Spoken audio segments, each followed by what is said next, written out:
ఈరోజు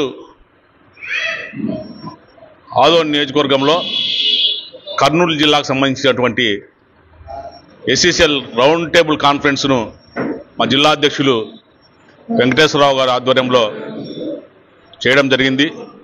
దీనికి ముఖ్య ఉద్దేశం ఈరోజు కూటమి ప్రభుత్వం తీసుకున్నటువంటి ప్రజా వ్యతిరేక నిర్ణయాలు, దాంట్లో ముఖ్యంగా మెడికల్ కాలేజీకి సంబంధించి ఆయన ప్రైవేటు పరం చేయాలని చెప్పేసి కేవలం పేద దళిత బడుగు బలహీన వర్గాల మీద వ్యతిరేకతతోనే ఈరోజు చేయడం, నిజంగా కమిషన్ల కోసం కకృతి పడి ఈరోజు పెద్ద విద్యను పేదలకు దూరం చేయడం, అదేవిధంగా పెద్ద ఆసుపత్రిలో చూపించుకున్నటువంటి వైద్యాన్ని పేదలకు దూరం చేయడమే తప్ప ఇంకోటి కాదు. ఖచ్చితంగా మేమైతే వైఎస్ఆర్ కాంగ్రెస్ పార్టీ దీన్ని తీవ్రంగా ఖండిస్తా ఉన్నాం.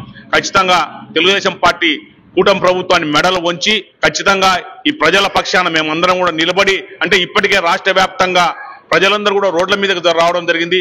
మొన్ననే చూడడం జరిగింది.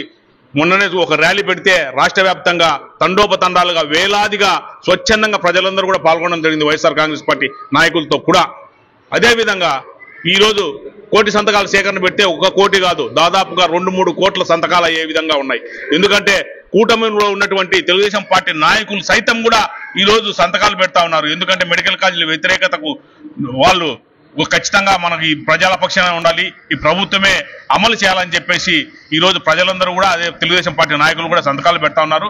ఖచ్చితంగా ఇప్పటికైనా బుద్ధి రావాలి. అదేవిధంగా జగన్మోహన్ రెడ్డి గారు చెప్పిన విధంగా రాబోయే రోజులలో వైఎస్ఆర్ కాంగ్రెస్ పార్టీ అధికారంలోకి రావడం తథ్యం.